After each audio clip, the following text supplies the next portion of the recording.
You know, I want to test my limits of my abilities. I want to see how far I can go, how high I can jump.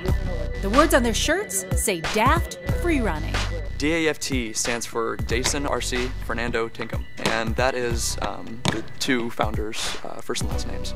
And it also means, you know, reckless, senseless, insane. But so it just kind of works. DAFT, like off the wall or flipped out. Freerunning, like that or that. You might also hear it called parkour. Parkour is the most efficient way of getting from point A to point B. And freerunning is adding tricks and style and flair into the mix. It's a sport that's catching on the streets and in the movies. I see a park bench and I see something I can flip off of.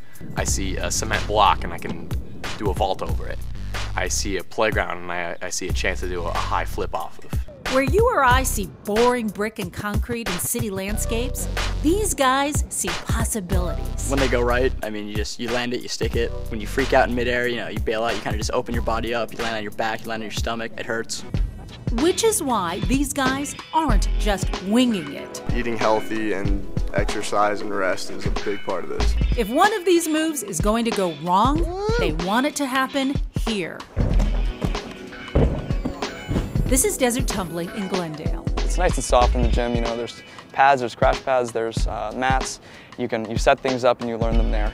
And then once you're comfortable with it in the gym, then you take it outside. It's a lot harder on the knees outside. On the concrete, you feel that shock wave if you don't land properly. When it goes wrong, I take the hit. I roll out of it. I was an ASU gymnast. That was my wife back in the late 70s, early 80s. Paul Hartman helps to keep these guys safe. Because they're going to go out in the real world onto some concrete surfaces and other surfaces and do the same thing. So we want to make sure it's perfect here in the gym. I don't want to walk down the stairs because it's boring. You know, it's the normal thing. Society tells you, hey, just walk down the stairs. That's what it's for.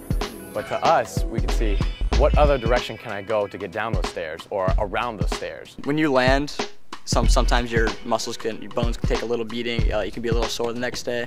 But really, the only real injury you'll get is if you bail out, if you freak out in midair. Sometimes we're misunderstood because people don't understand what all it takes to do what we're doing, and we're not there to destroy anything. We're just there to do our movements in the best way possible without damaging anything, and especially not ourselves. So where do these guys want to land with all this? Well, for now, on their feet, of course.